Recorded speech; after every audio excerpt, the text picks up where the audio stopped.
Hi there, I'm Leandra from PaperArtsy, and today I'm going to show you the two-step process using our Crackle Glaze with two paints.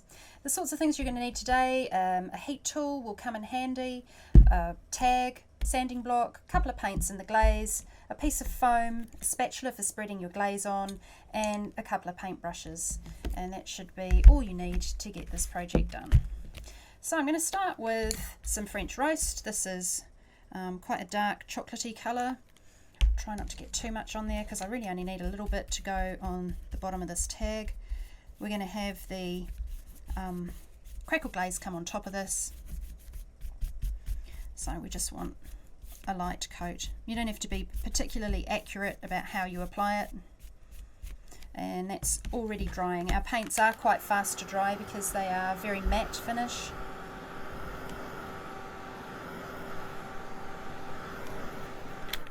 Okay, so we've got that on there and it's dry. The next step is to put some Crackle Glaze on top. Crackle Glaze is quite a syrupy consistency, a bit like sugar, sorry, not sugar, but like honey. And you just scrape that on. Really thin layer is quite important. Your natural tendency is to assume to get big cracks you need loads of this product, but you don't. You only want a really little bit. So that's why I use a spatula. If I use a paintbrush, I find that I put on way too much of the product.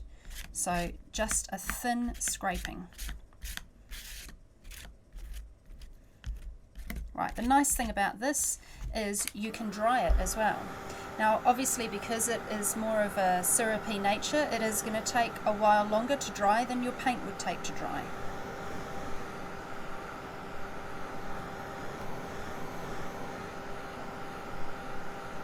As it dries, you can see it starts to look less shiny in some areas, and you pretty quickly realise around about this stage, if you've got too much product in one area, you start to see the lumps and bumps appearing. So sometimes if I've got way too much on, I'll just scrape the excess off.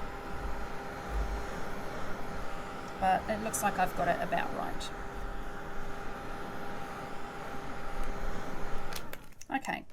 Now we're not editing this video, we're doing it in live time so that you can see exactly how long it takes for this process to occur.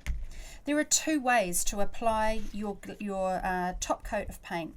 Now what's happening here is as soon as I put this top coat of paint on, it starts to dry, and as it starts to dry, that's when the cracking occurs. So the trick is to apply your paint, your top coat, really fast, and the thicker you apply it, the bigger the cracks will be. If you apply it thinly, you'll have much smaller, finer cracks, so you can completely be in control about the sorts of cracks you get.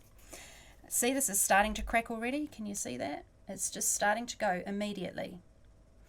So that's one way of doing it. I find if I use the brush, I get very linear cracks. You'll see it as the process is completing.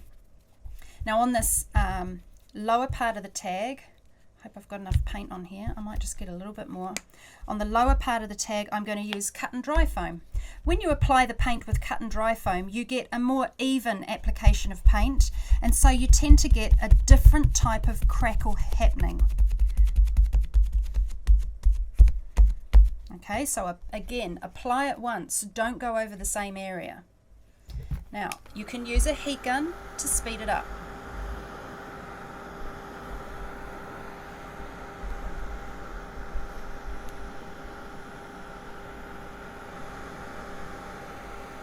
And look at that, completely different type of crack on this section of the tag to this section. Up here, the paint was much thicker, and so the cracks are much larger.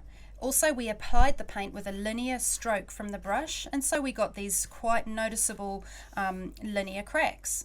Down here, the paint was applied with the foam, and so you get a really fine porcelain type crack. I just think this is beautiful, and if I'm going to stamp over the top, this is how I like it to be. Now you can distress this further. If you take a sanding block and go around the edges before the paint is really dry, you'll start to remove some of the paint right on top here, and then you'll nicely see through to the lower layers.